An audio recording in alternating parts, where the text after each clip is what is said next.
Hi everyone, welcome back to our channel. இந்த வீடியோவில் என்ன பார்க்க போகிறோம் அப்படின்னா, ஒரு 2 மினிட்ஸில் குயிக்காக எப்படி ஒரு டிஃபன் ஐட்டம் செய்யலாம் அப்படின்னு சொல்லி பார்க்கலாம்.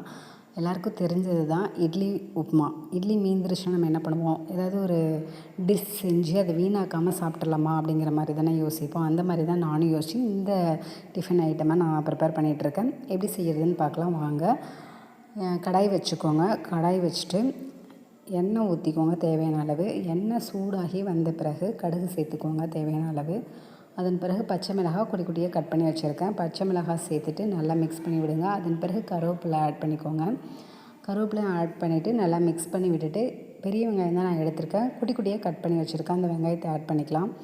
வெங்காயம் போட்டுட்டு நல்லா மிக்ஸ் பண்ணி விடணும். வெங்காயம் வதங்கலை அப்படின்னாலுமே நமக்கு டேஸ்ட் கொடுக்காது. ஸோ எப்பயுமே வெங்காயம் போட்டு நம்ம வணக்குறோம் அப்படின்னா அந்த பொன் நிறம் இப்போ பாருங்கள் நல்லா ஒயிட்டாக இருக்குங்களா, இது வந்து கோல்டன் கலரில் மாறினா தான் வெங்காயம் நல்லா வதங்கிடுச்சு அப்படிங்கிற மாதிரி எடுத்துக்கணும். அதன் பிறகு பச்சைக்கடலை பருப்பு உங்களுக்கு பிடிச்சிச்சின்னா ஆட் பண்ணிக்கோங்க. இல்லை சம்டைம்ஸ் பிடிக்காது அப்படின்னு ஃபீல் பண்ணிங்கன்னா பச்சைக்கடலை பருப்பு சேர்த்துக்க வேண்டாம். தேவையான அளவு உப்பு சேர்த்துக்கலாம். தேவையான அளவு மஞ்சத்தூள் ஒரு 1/4 ஸ்பூன், நீங்கள் எந்த மாதிரி ஸ்பூன் எடுத்துருங்களோ அது ஒரு 1/4 ஸ்பூன் எடுத்துகிட்டு நல்லா மிக்ஸ் பண்ணி விடுங்க.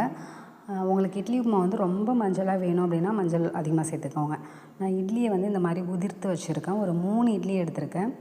ஸோ உதிர்த்து வச்சுருக்கிற அந்த இட்லியை வணக்கிட்டுருக்கிற அந்த வாணலில் நான் போட்டுட்டு நல்லா மிக்ஸ் பண்ணி விடுறேன். அதாவது பச்சை மிளகாய், அந்த ஆயில், பச்சைக்கடலை பருப்பு, ஆனியன் எல்லாம் நல்லா மிக்ஸ் ஆகி வரணும். மஞ்சத்தூள்லாம் போட்டிருக்கோம் இல்லைங்களா, அந்த கலரெல்லாம். ஸோ அந்த மாதிரி வந்துச்சு அப்படின்னா நமக்கு நல்ல ஒரு டேஸ்ட் வந்துடும். இதை வந்து நீங்கள் ஒரு 2 மினிட்ஸ் இட்லி உதிர்த்து வச்சுருக்கிற இட்லியை போட்ட பிறகு கிண்டி விட்டுக்கிட்டே இருங்க. ரொம்ப நேரமாக வச்சுருக்க தேவையில்ல. இப்போது சுவையான இட்லி உப்புமா ரெடி. இந்த டிஷ் உங்களுக்கு பிடிச்சிருந்துச்சுன்னா நம்ம சேனலை சப்ஸ்கிரைப் பண்ணிக்கோங்க. தேங்க்யூ.